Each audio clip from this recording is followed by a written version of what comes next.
I'm Allison. Thank you for joining me for Where I'm From, number 135 with Annie. What have you been reading? I just read The Loneliness Files by Athena Dixon.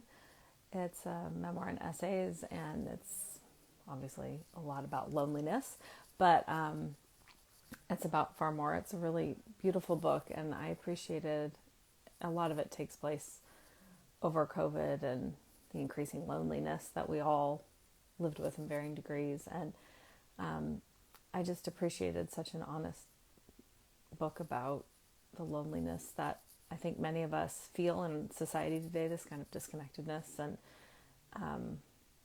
I just thought it was a really beautiful book. And it's about, obviously, more than that.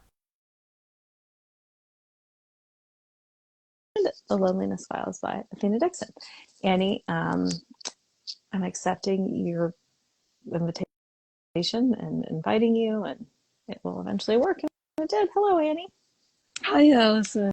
How are you? What a beautiful background. Yes, I'm so happy I'm in Guatemala in this beautiful Oh spot. my I've been here for about a goodness. week. Wow. Yeah.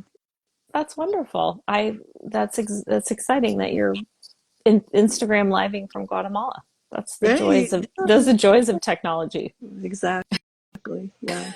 Amazing. Yeah. Um, so would you like to say anything to introduce the poem or yourself, or would you just like to launch into it?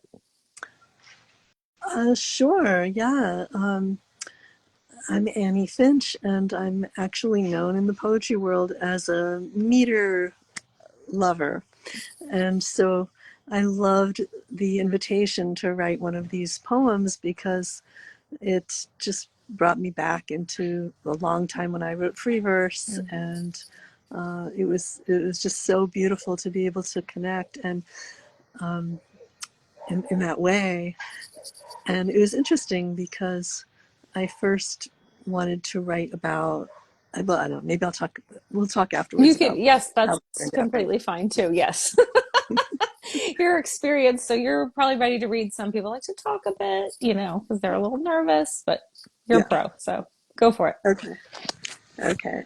I am from Dust Motes, from Velveeta and Spam.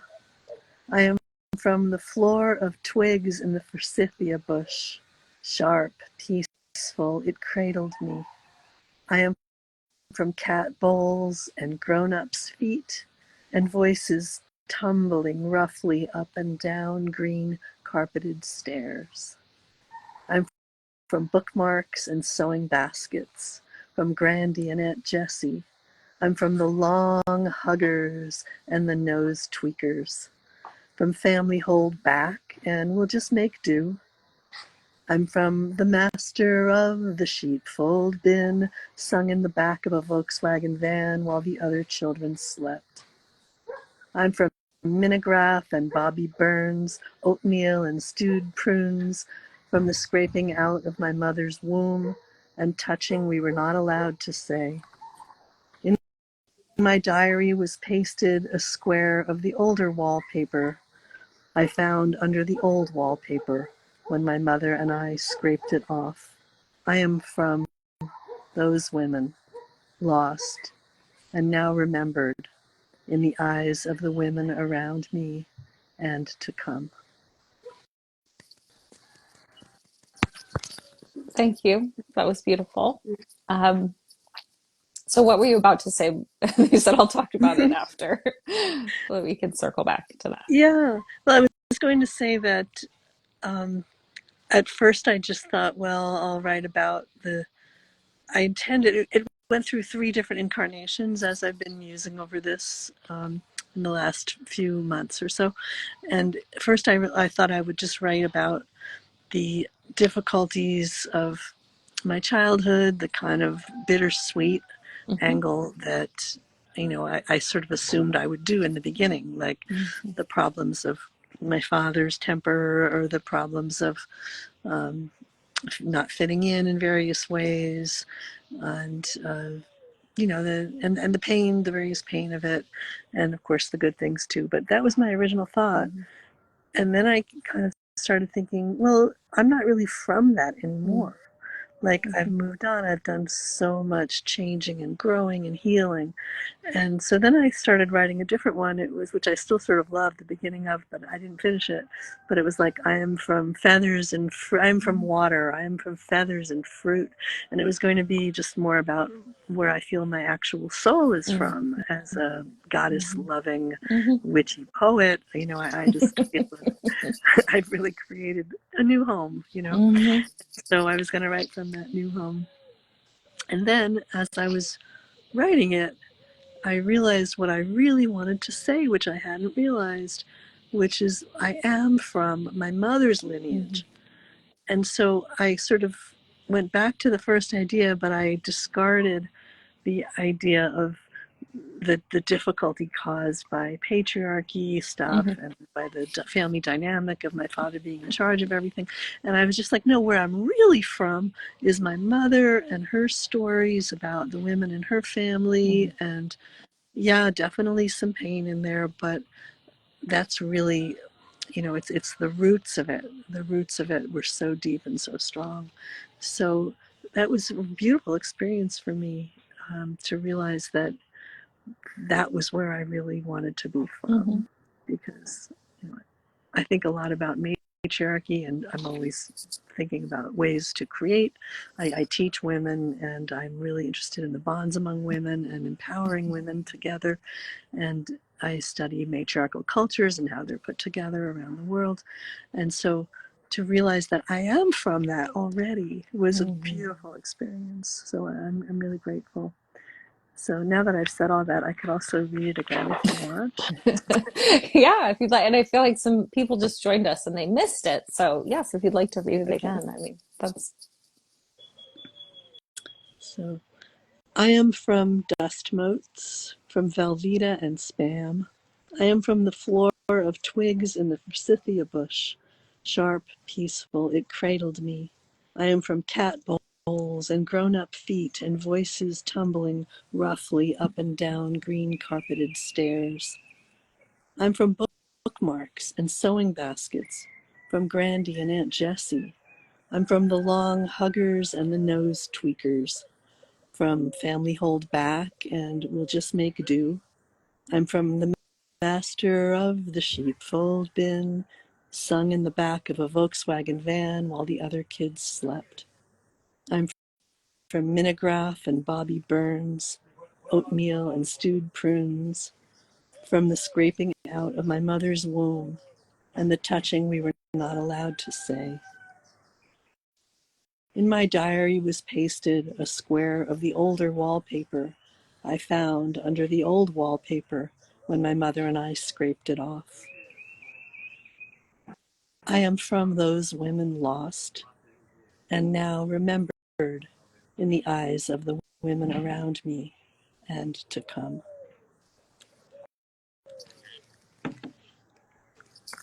I loved when you were talking about your process, thinking about the wallpaper bit, and I loved hearing that again. The older the older piece under the old piece, because that is how it is. You know, there's the older piece under the old piece, and even under the older piece, there's even older pieces of our lineage and our Yeah, memories and our stories. yeah, And I love that visual metaphor for it. And I could imagine, I don't know if this happens as much now, but wallpaper over wallpaper, that's what yeah. they did.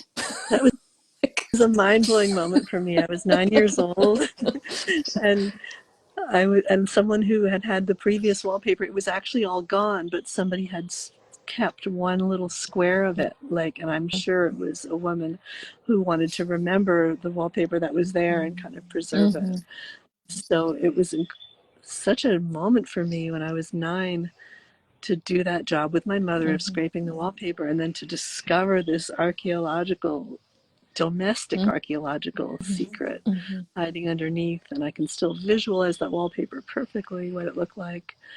And it was such a healing thing for me. That was the year that my grandmother died, and I was very close with her. So I can't remember if the wallpaper was before or Mm-hmm. after. I could actually look in my diary from 1962 Oh, and figure it out. wow. But it was, I think it was something I could hold on to, the Mm-hmm. idea that it didn't just start with my mother, with all of her issues. I loved her, but there were so many issues and wounds that she had, but Mm-hmm. that it was like a little doorway to going back further and further. And that was a big gift to me at that moment. Yeah.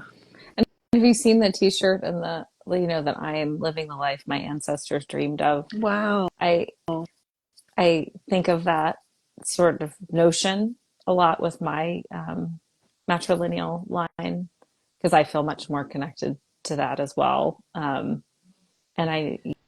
um, my maternal grandmother died suspiciously in a mental institution, and I think of her often as I speak what's true to me and and lived through people calling me crazy and got to the other side.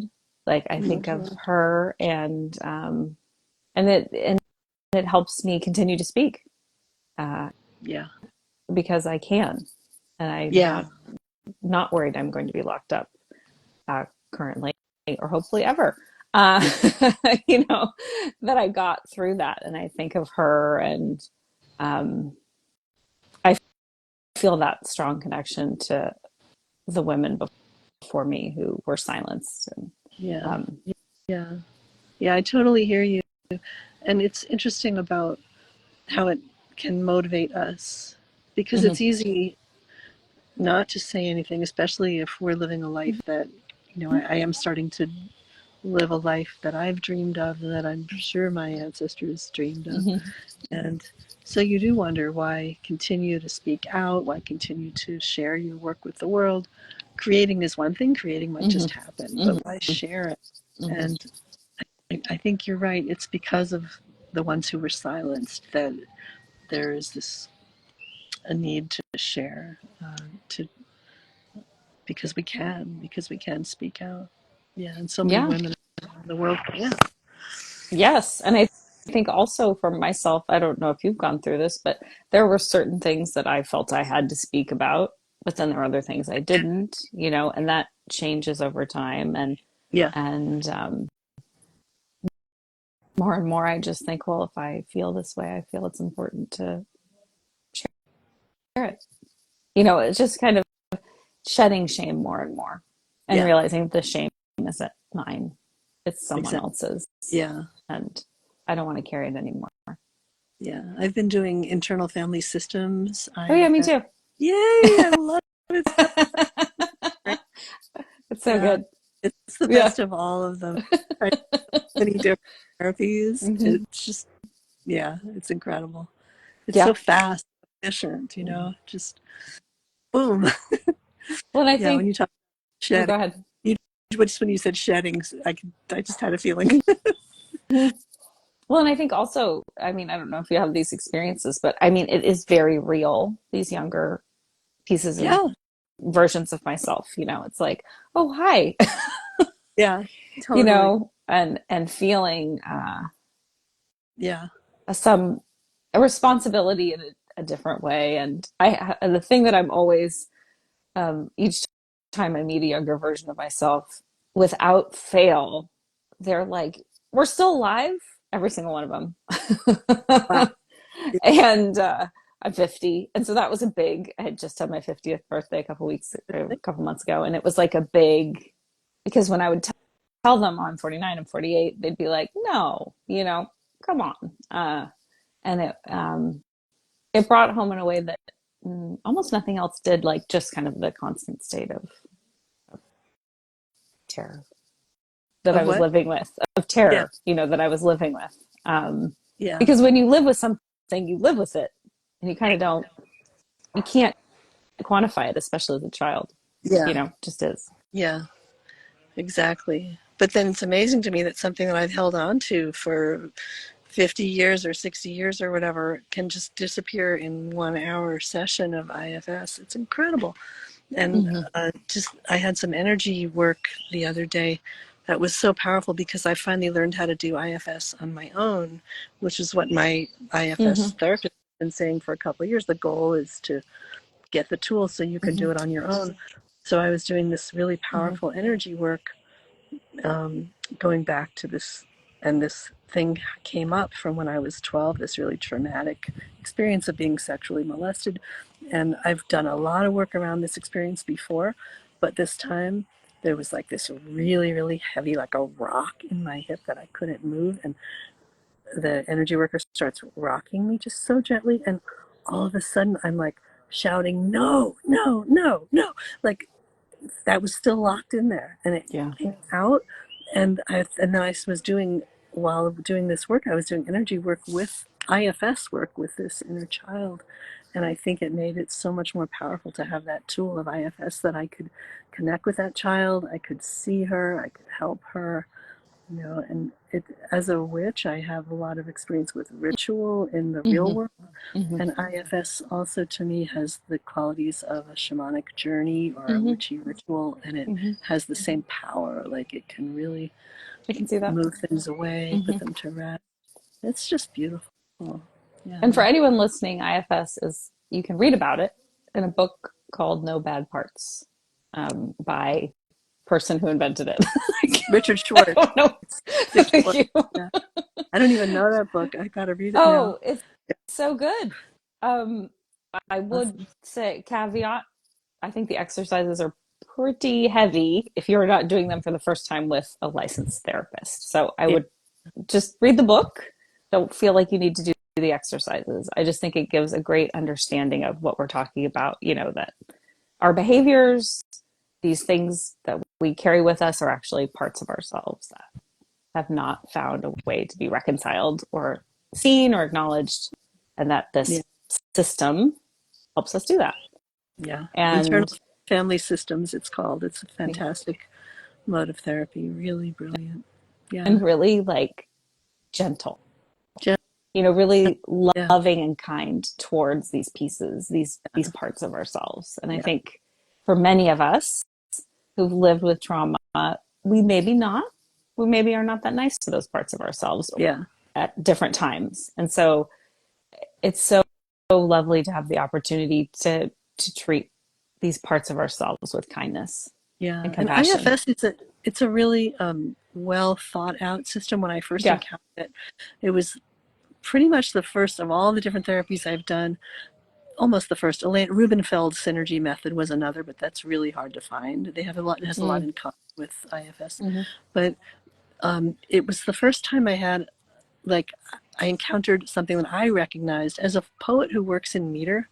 mm, Um, I do love the excursion into free verse, but for me, meter has some of the same qualities of IFS in that it does the structuring work ahead of time, mm, so that when you slip into the structure, you know where to go, and so the mm-hmm. power is magnified so much, exponentially magnified.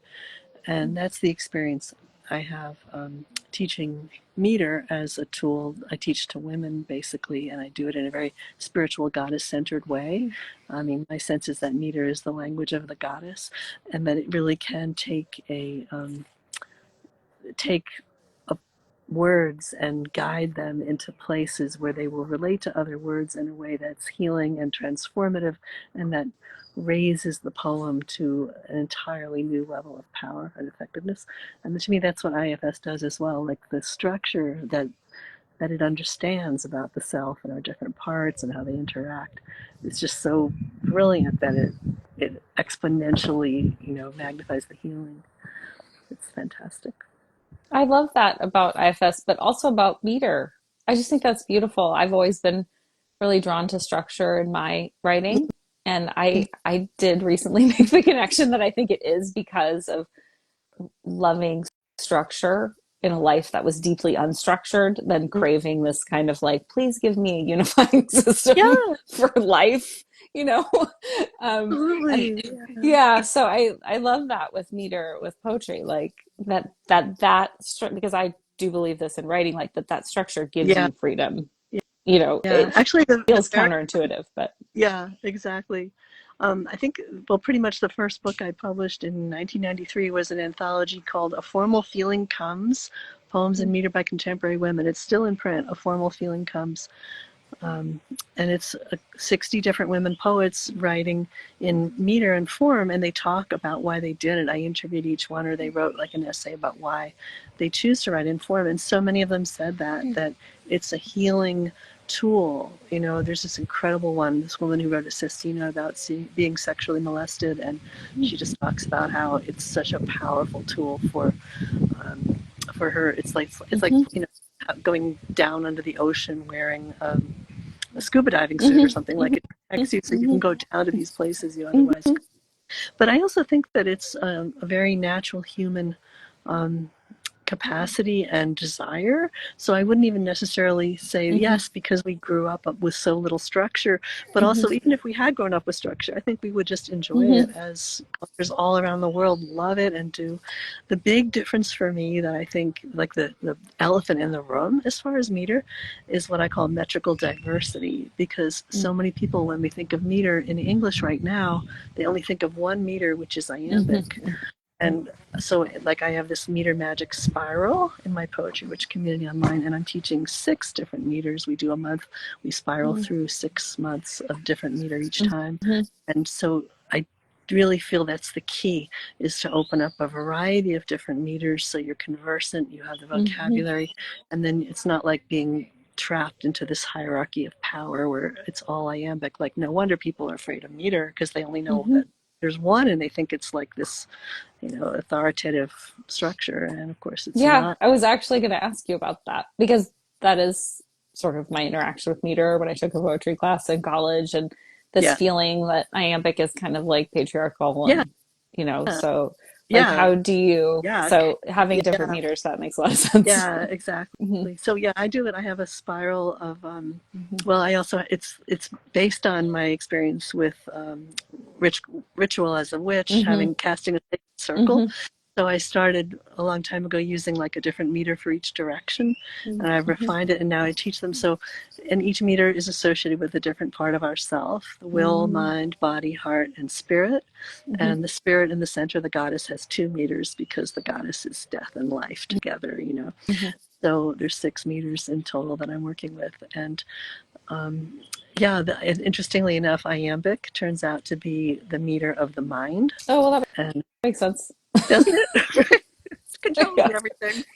Yeah. And the arrogance, the Yeah. arrogance Yeah. with which people act like that's the only meter that Yeah. matters, is just ridiculous. And then the more you look, you find things in other meters. And now Hmm. people who know me are sending me poems. And Hmm. I did put together one anthology, it may be interesting, called Measure for Measure, an anthology of poetic Hmm. meter. So in there, I looked and looked for, and even commissioned poems in a lot of different meters. So you can actually find them in the book. Oh, It's cool. one of those little man's library books.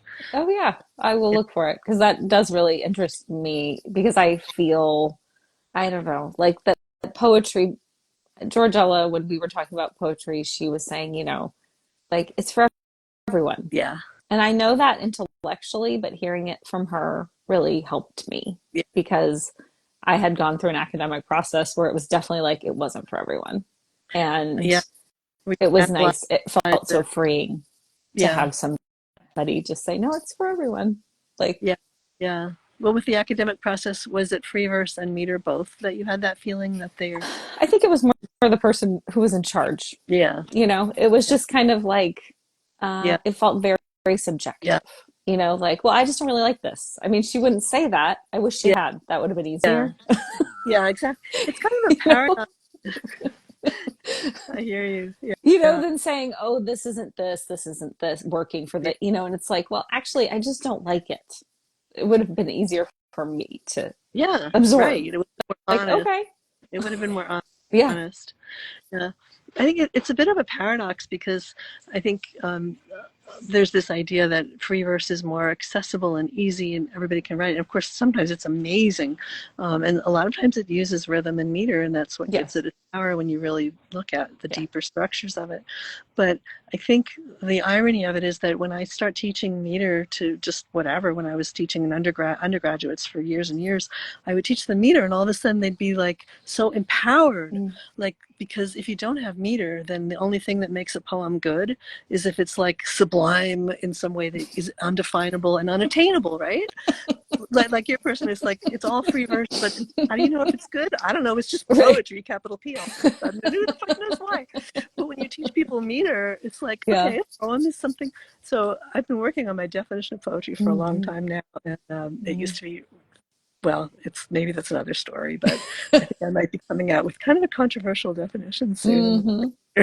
Well, I just love the conversation because I think so many people, and I've discovered that hosting this, so many people, the first thing they say is, I'm not a poet Yeah, to me. right. And I just feel like the more that people can reclaim language as their own, it's Yeah, good. just It's some good for tools. them and it's Just good for tools. language. Yeah, exactly. I have a definition on my website. What is poetry anyway? And it's not about how sublime it is, how brilliant it is, how it's the unacknowledged legislatures of the world or whatever Shelley said. It's simply Mm-hmm. language put together in a certain way. Anybody can do it. So it Right. demystifies it. Right. And I think that's a good starting place to just, you know, giving yourself permission. Exactly. Yeah. Which is the goal, right? To give Mhm. people permission to create. Exactly. Yeah. So we can all just enjoy this amazing planet we're Yeah. on. Yeah. Yeah. Oh, well, I love that.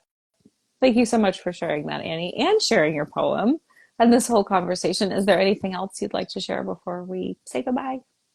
Just thank you. Thank you. Thank you. And love from Oh, Guatemala. just So gorgeous. beautiful And there's here. so many great sounds too. The Yeah. birds. The Yeah. birds. It's just amazing. Yeah. It's my last day in this beautiful spot. So I'm glad to be able to share it with Well, you all. enjoy it. And thank Thank you. you.